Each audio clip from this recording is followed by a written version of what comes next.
Arang baba na bi. Arang baba na. Mars.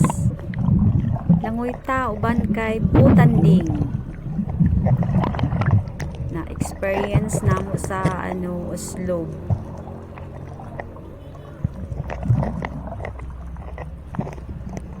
Langoy kauban si Butanding.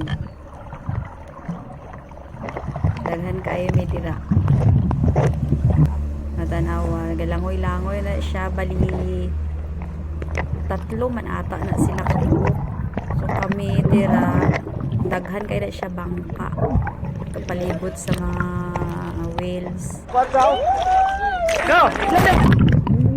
So bago ka langoy, bawal ang shampoo, bawal ang lotion, bawal ang sunscreen, bawal gunitan ang shark.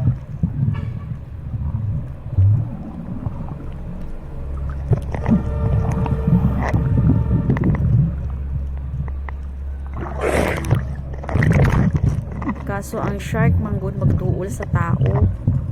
Grabe siya ka-friendly. Dili siya mahadlok sa tao. Ang tao ang mahadlok sa iyaha. Hello, ara siyang baba na bibi.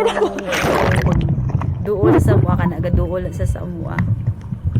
So kanya-kanya na may langoy pa adto sa ang bangka. Na magduol na siya kay kung dili ka magpalayo maigo man ka sa iyang buntot kung magtuyo ka siya. Na maigo ka ana. Daghan kaayong mga isda nga gagmay mag-uban-uban sa iya og langoy. Ako magpalayo na pud na siya, magsalom na pud mi.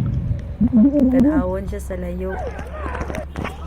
Magsalom na pud mi anak kay tanawon naman siya. Kaso magpaduol yun sa basta makita siya nga naitao magduol siya sa tao. Magduol yun siya oh. Nakita ninyo. Murag naa siya samad-samad sa gilid pero hasang man siguro na niya. Ay, sana kanya-kanya miglangoy anak pabalik sa kay magduol siya sa tao.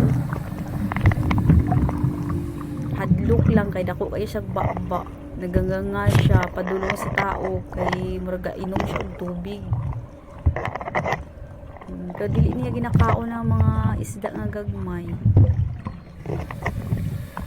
Busog manggod na siya kay gina-feed food siya sa na ay naga-feeding. Kung anak hadlo ko kay magduol na ara siya sa gagunit sa katig kay di ba siya kabalo maglangoy.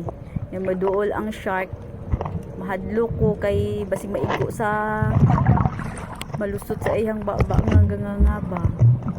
Sigo ba ya ang tao? Dako kaayo siya as in, dako gyud. Kasya gyud ang tao kung sulod sa iyang baba. Na siya maglayo na siya. Na magduol na siya, kanya-kanya na po dagan. Dagan, langoy. Ya siya na. Enjoy kaayo, grabe ang experience.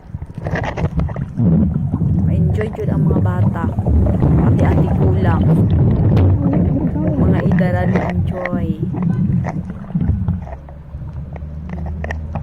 Grabe ang experience. Makauban nimo maglangoy ang shark sa isip na to hadlok. Thank you. Salamat sa pag-uban og langoy. Thank you for watching.